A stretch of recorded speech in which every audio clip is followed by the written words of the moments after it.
El tema de la predicación de esta mañana es ¿qué tiene este pasaje?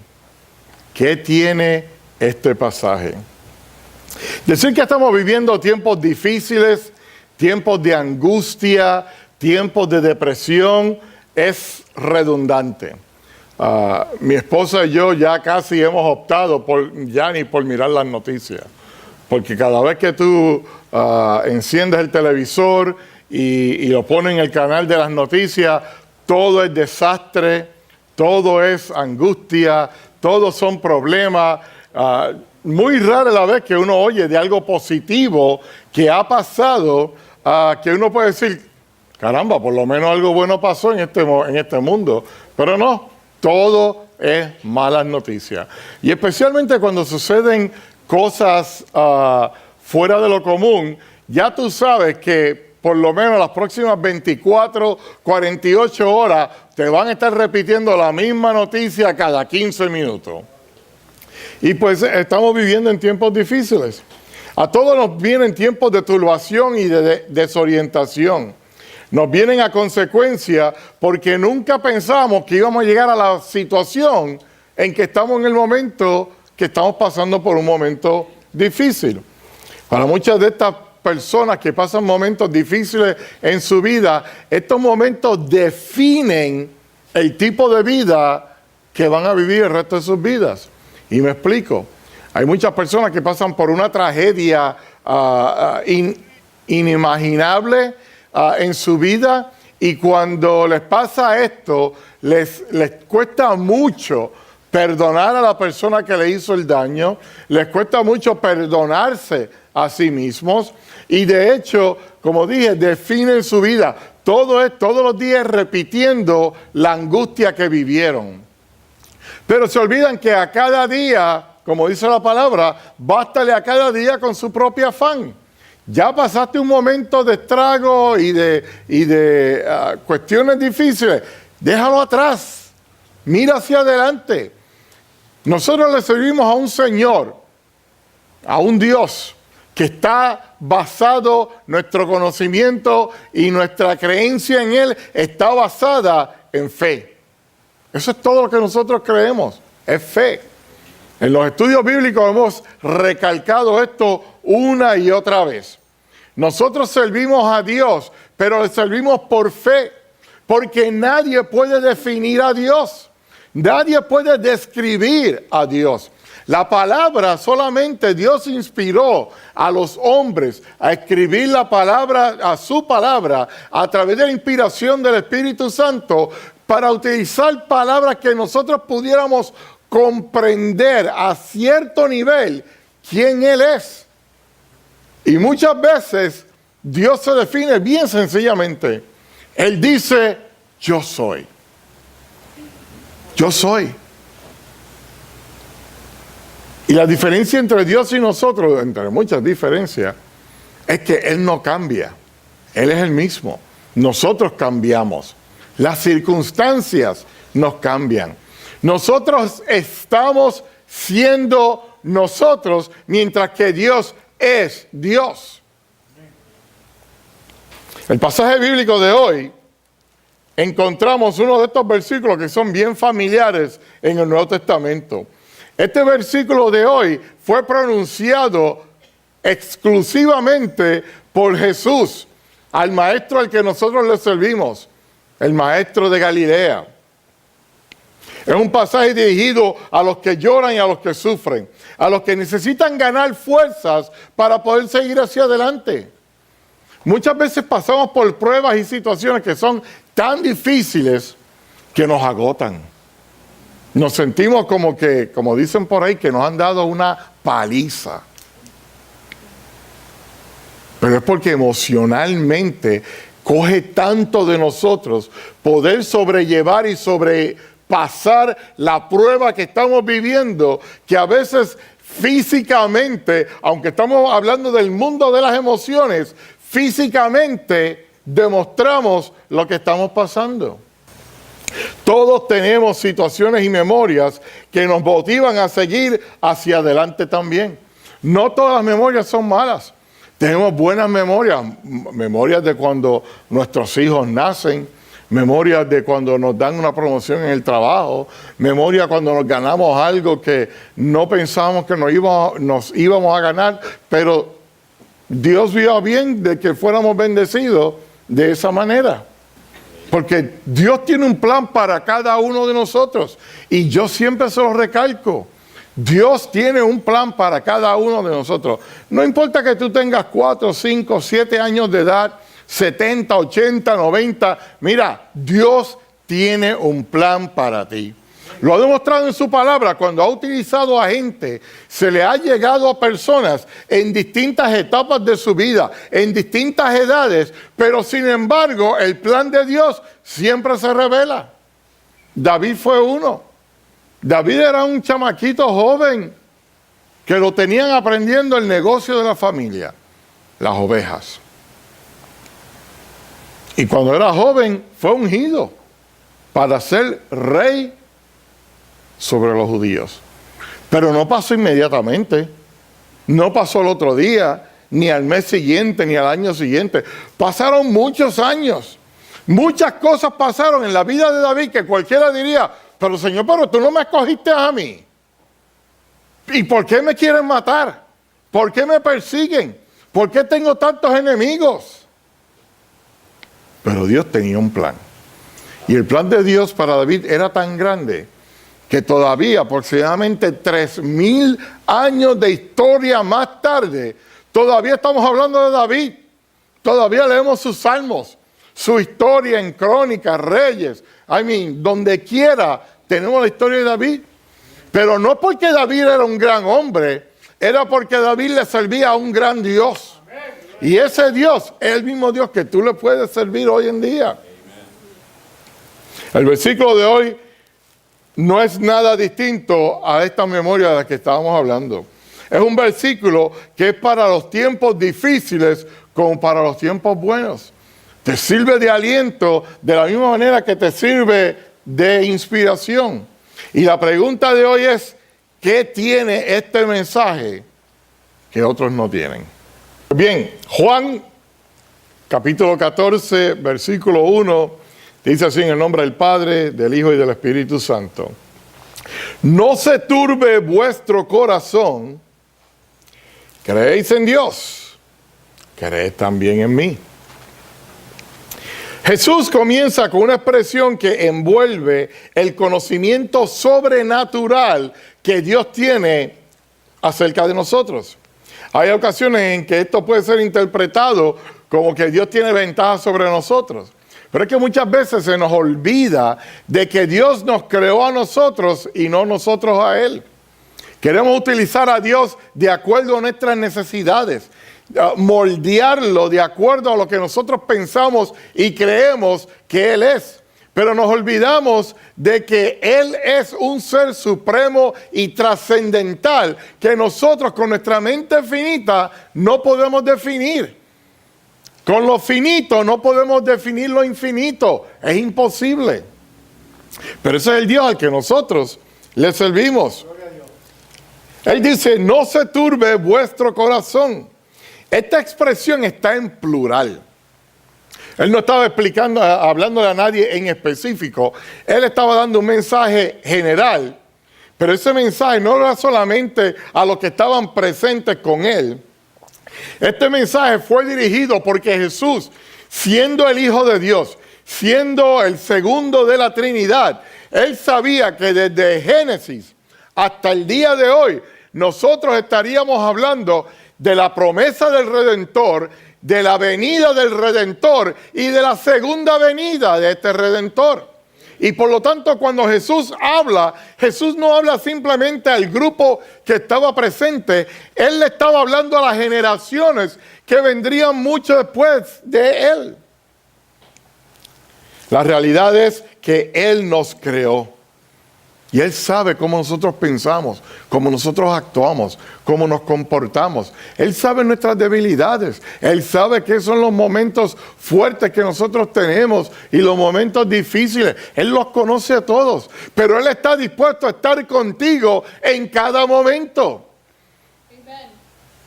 Cuando él dijo en Mateo 28, 19, y dio un comando, y predicar el evangelio a toda criatura. Y él dice, y a los que creen, bautícenlos en el nombre del Padre, del Hijo y del Espíritu Santo. Pero después de eso viene un pensamiento directo asociado a ese pensamiento. Y es que ese pensamiento, el segundo pensamiento es, y yo estaré con vosotros todos los días hasta el fin del mundo. Porque Él sabe que el predicar el Evangelio, Él sabe que el estar firme en tus creencias te puede traer problemas a tu vida. Te puede traer dificultades a tu vida. Te puede traer situaciones donde gente se mofen de ti porque tú predicas un evangelio que, de acuerdo a Pablo, en algunas ocasiones es locura.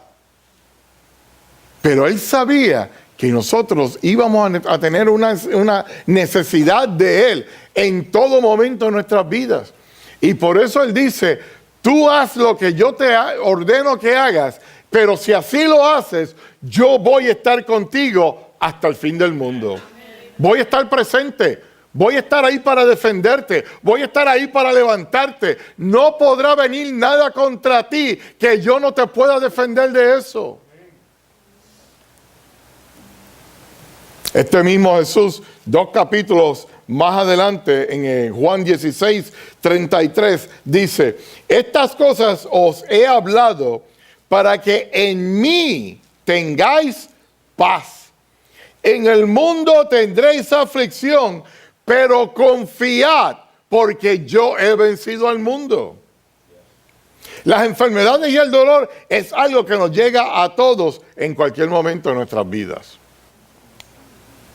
Muchas veces en esta época del año es bien difícil para muchas personas, porque estos son tiempos festivos. Y porque son tiempos festivos y recordamos a aquellos seres amados que ya no están con nosotros, se nos hace difícil. Se nos hace bien difícil tener una cara alegre, una cara que irradie felicidad, porque extrañamos a nuestros seres amados, a los que ya no están con nosotros. Y esto pasa. Todos tenemos que morir. En Hebreos 9:27 dice que está establecido al hombre que muera una sola vez. La muerte va a venir. Aquí en los Estados Unidos dicen que dos cosas son seguras: impuestos y muerte. Son dos cosas que tú no puedes evitar. Pero este pasaje también tiene un consuelo para aquellos que pasan por dificultades que son sencillas, pero también muchas que son extremas.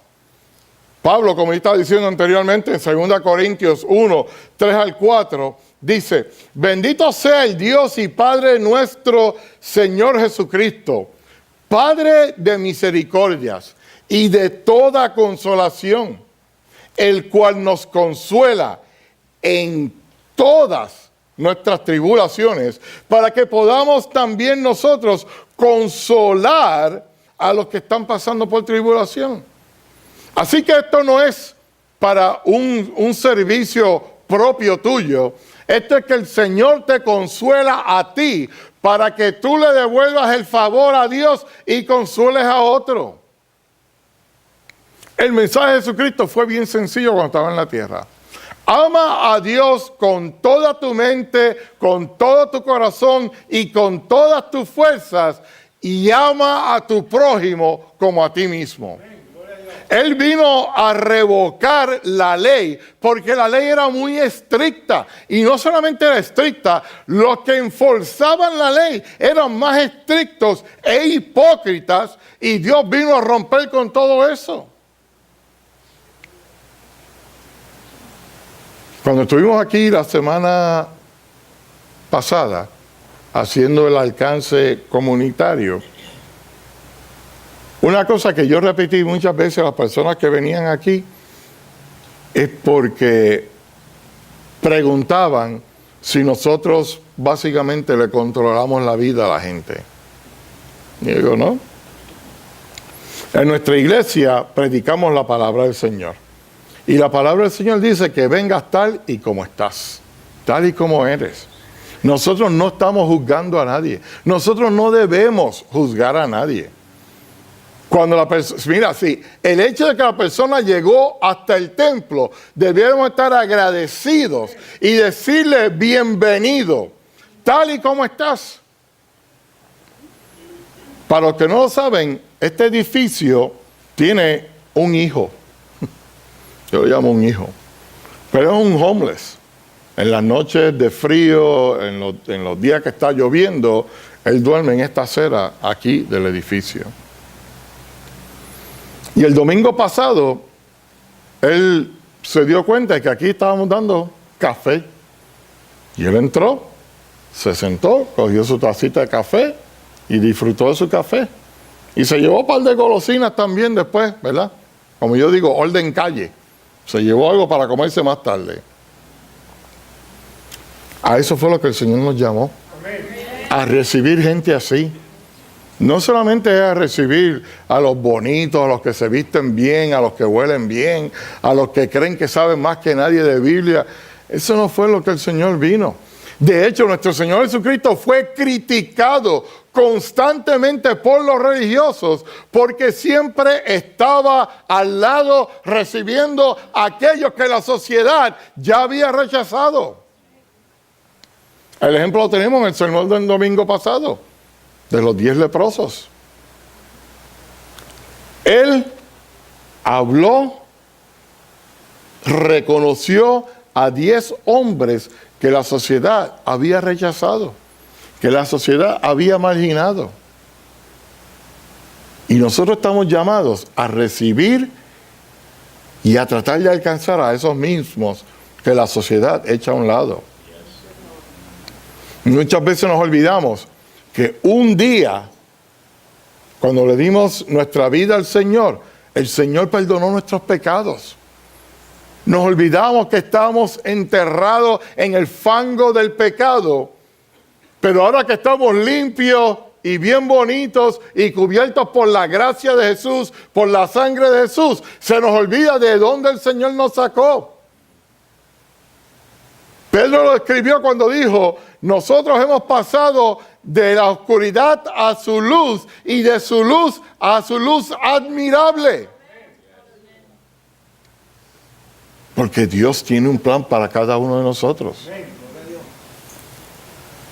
Nuestras dificultades no toman a Dios por sorpresa. A nosotros sí. Hay veces que pasan cosas en nuestra vida que uno dice: wow, ¿de dónde vino esto? Pero tú sabes qué, Dios sabe todo lo que viene para tu vida. Él lo que está esperando es que tú puedas alzar tu rostro, alzar tu mirada al cielo y que digas: Señor, necesito depender de ti en este momento. Jesús está en medio de nuestras tormentas. Hay un pasaje bíblico que habla de cuando Jesús y sus discípulos estaban en una barca y se puso oscuro, vino la noche y vino una tormenta. Y estos hombres, que eran hombres que estaban acostumbrados a estar en cuerpos marítimos, estar en cuerpos de agua, llegó al punto que se atemorizaron de gran manera y Jesús estaba tranquilito, durmiendo. Yo no sé cómo eso es posible, pero Él es Jesús de Nazaret. Él estaba tranquilo. Yo me pregunto si se estaría mojando, porque yo no sé ustedes, pero si tú estás durmiendo y estás afuera y de momento empieza a llover, tú te das cuenta que está lloviendo, porque te vas a mojar. Pero dice la palabra que cuando los discípulos fueron donde Él y le dijeron: Maestro, ¿no ves que perecemos?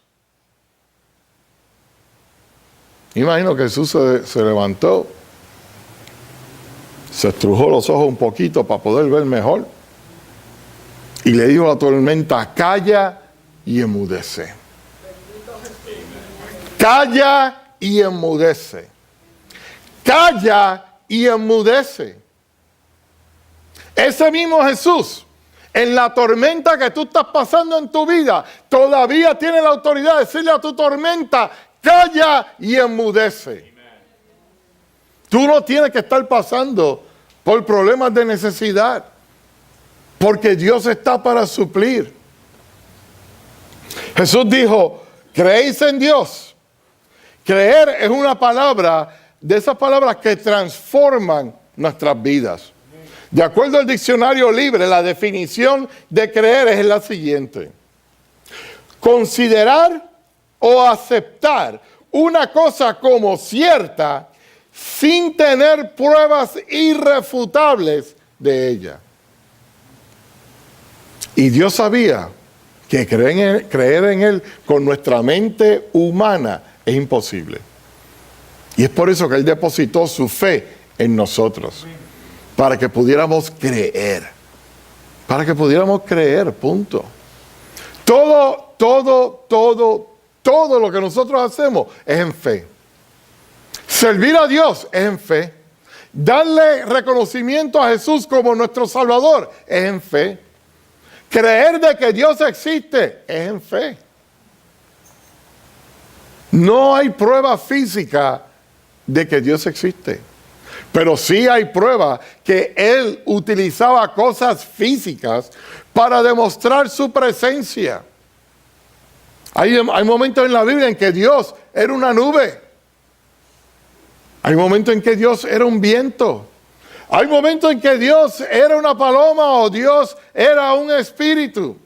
O Dios sencillamente hablaba de una manera que todo el mundo lo podía oír. Hay distintas manifestaciones y distintas revelaciones de Dios en la palabra. Y ninguna es igual a la otra. Porque de acuerdo a la necesidad del momento, de esa manera era que Dios se manifestaba a su pueblo. Para que su pueblo creyera de que Él era el único y verdadero Dios a quien nosotros tenemos que servir. Cuando creemos, estamos ejerciendo la fe, como dije, que está en nosotros. Hechos 16:31 dice, cree en el Señor Jesucristo y serás salvo tú y tu casa. Pero ¿qué es la clave de eso? No dice cree y convierte a tu familia. No dice cree y hazle la vida imposible a tu familia hasta que se convierta. No dice cree y ven a hacer una molestia para tu familia hasta que te eviten. Dice cree y ellos serán salvos. Pero ¿tú sabes por qué van a ser salvos? Porque tu testimonio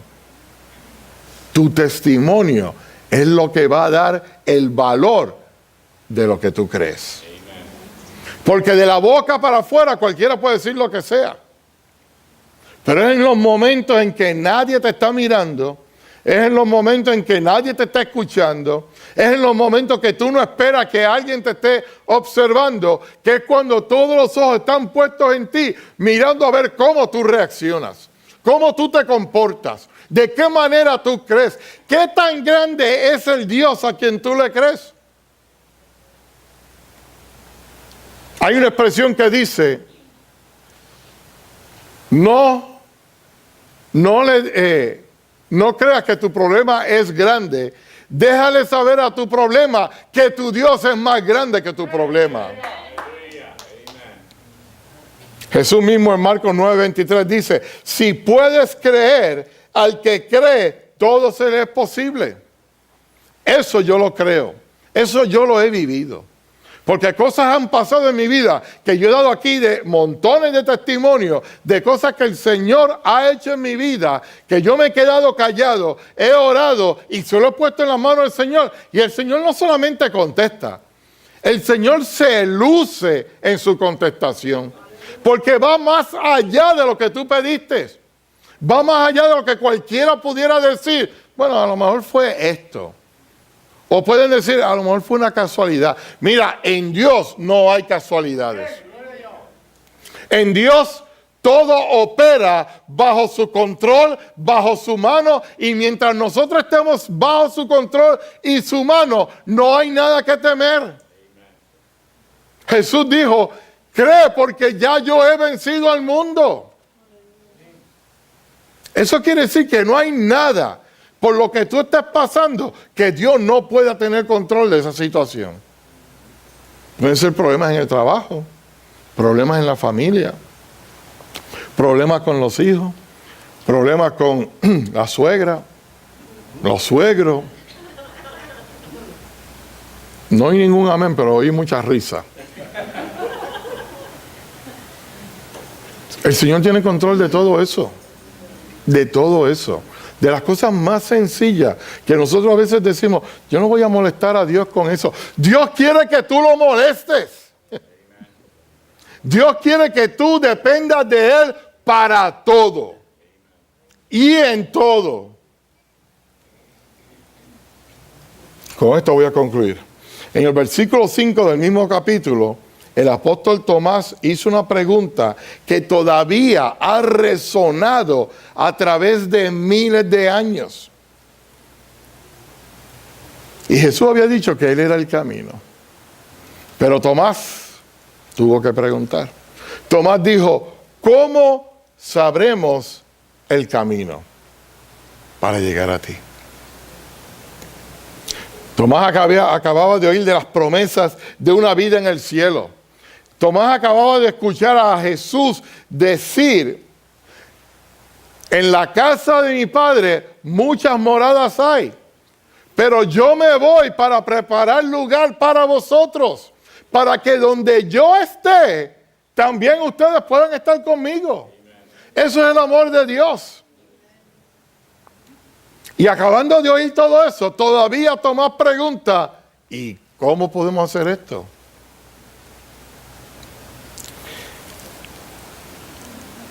Él no pudo entender lo que acababa de escuchar. Él lo había oído, pero no lo había entendido, no había escuchado.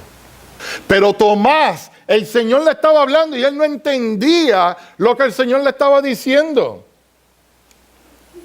El mismo Pablo, como dije anteriormente, en 1 Corintios 1:23 dice, pero nosotros predicamos a Cristo crucificado, porque para los judíos esto es ciertamente un tropiezo, pero para los gentiles es locura.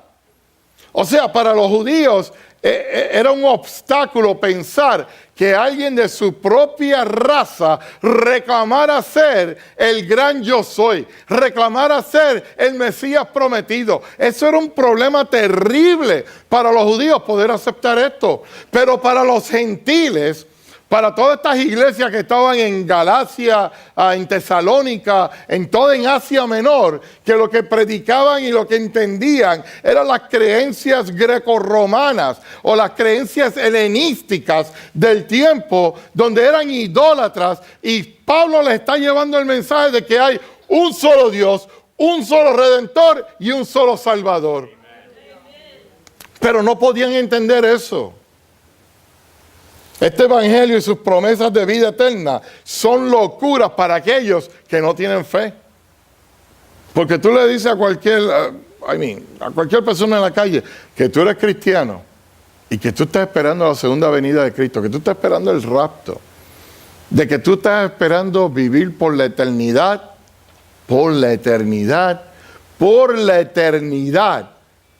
frente a Dios.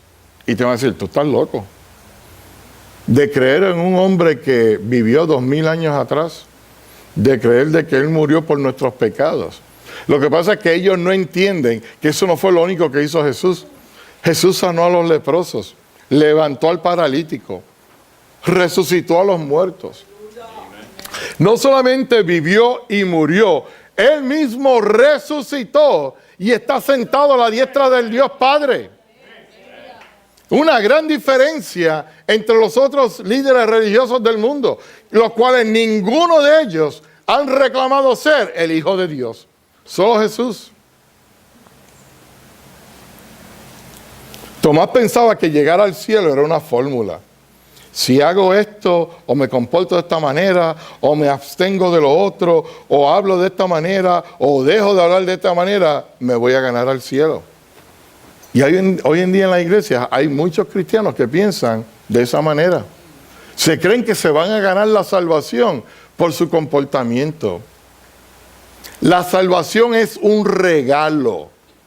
Por eso es que es por gracia. Pero ninguno de nosotros nos podemos salvar a nosotros mismos, ni podemos salvar a otro. Solamente el poder de la sangre de Jesús es lo único que te puede salvar. Y muchas personas no pueden entender eso. Ellos dicen, bueno, si yo hago un poquito para ayudar a Dios, me voy a ganar el cielo. Falso. Falso. La salvación, como he dicho en tantas ocasiones, no tiene niveles. No, aquí no hay uno que sea más salvo que el otro.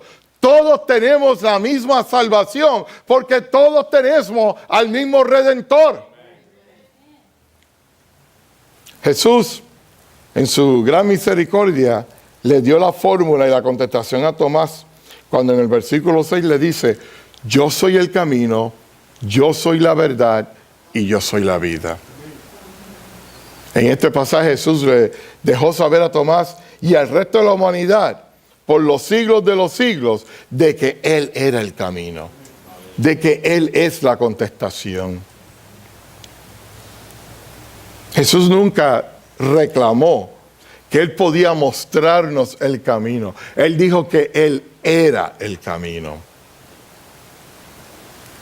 Este mismo Jesús es quien murió por nosotros. Pero sobre todo, este pasaje demostró por una vez y para siempre que no hay otro camino sino Emmanuel, Dios con nosotros, conocido también como Jesús de Nazaret.